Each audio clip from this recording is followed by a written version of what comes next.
Бау-бақша өсір. Ертеде Әділхан деген патша болыпты. Бір күні оған екі адам арыз айтып жүгінеді. Патша дауды тыңдайды. Оқиға былай болған екен. Біреуі екіншісінен жер сатып алып, егін екпекші болады. Жер жыртып жүріп, бір құмыра алтын тауып алады. Жердің бұрынғы иесіне барып, жер о баста сіздікі еді. Астынан алтын шықты. Мен алтын демес, жерді сатып алдым. Қазынаны өзіңізге қайтарамын депті. Бұрынғы иесі: жоқ, олай болмайды. Жерді сізге басы бүтін сатқанмын. Сондықтан жерден не қазына шықса да саған тиесілі, өзің ала бер, дауым жоқ деп алмайды. Содан келісе алмай ханға келген беті екен. Хан олардың адалдығына таң қалады. Уәзірлерінен: сендер не дейсіңдер деп сұрайды. Алтыннан бас тартса, сіздің қазынаға құйылсын дейді олар. Патша: ей ұятсыздар, ертең Тәңір алдына барғанда не деп жауап бермекпін дейді. Екеуіне қарап: бала шағаларың бар ма дейді. Жер сатқан адам: ер жеткен ұлым бар дейді. Екіншісі: бой жеткен қызым бар дейді. Патша қуанып кетеді. Ендеше дау шешілді дейді. Ұл мен қызды ортаға алдыртып, некесін қидыртыпты.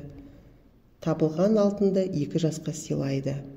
Жігіттің аты Бағбан, қыздың аты Ұмай екен. Ұмай бір күні жарына: ей әзізім, бір сырым бар еді, ұлықсат етсеңіз айтайын дейді. Айта ғой дейді.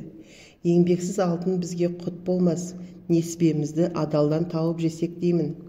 Қазынаны патшаға апарып берейік дейді. Бағбан мақұл көріп ордаға келеді. Ей әзіз патшамыз дейді екеуі, әділ үкіміңізге ризамыз, бірақ қазынаны бізге емес, мұқтаж жандарға берсеңіз, біз еңбек етіп, адалынан мал тапқымыз келеді дейді. Патша оларға риза болып: сендер бұған қалай қарайсыңдар деп нөкерлеріне көз тастайды. Бірі: дұрысы алтынды орнына қайтадан апарып көміп қою керек. Сол кезде құда да тыныш, құдағи да тыныш болады дейді. Патша: алтын күміс малдың нәжісі сияқты. Оны бір жерге көмсең, бықсып сасиды. Оған қоңыз да, шыбын шіркей де, құрт құмырсқа да үйір келеді. Ал айналаға шашып жіберсең, тыңайтқышқа айналады. Сондықтан алтынға жеміс көшеттерін сатып алыңдар. Баршаға ортақ жеміс-жидек бау-бақшасын көгертіңдер. Бұл бау-бақша кейінгі ұрпақтың игілігіне айналсын. Арам мал, лас дүние көңіл көзін соқыр қылады.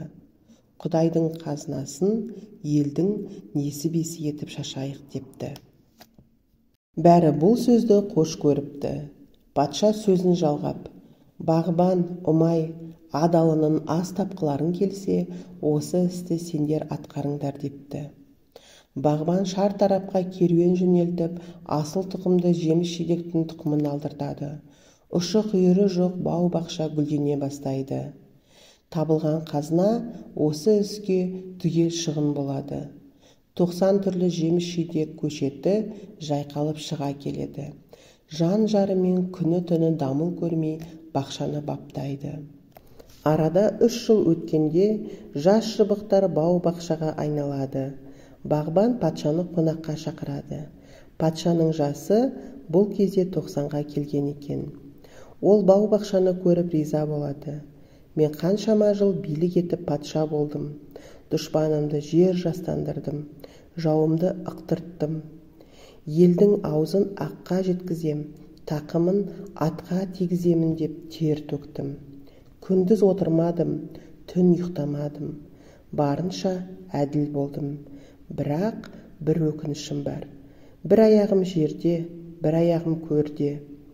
Ғұмыр шіркін келте ғой. Мен осыншама әулетті патша болсам да, елдің игілігі үшін мәңгі тұрмаймын. Ал мына екі жұптың жұмысы мәңгілік сипатқа ие болды. Кейінгі ұрпаққа үлгі өнеге.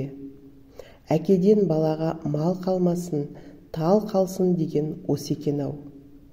Бұдан бұлай кейінгі ұрпаққа ағаш егіп, тал көгерту игілікті іс болсын депті.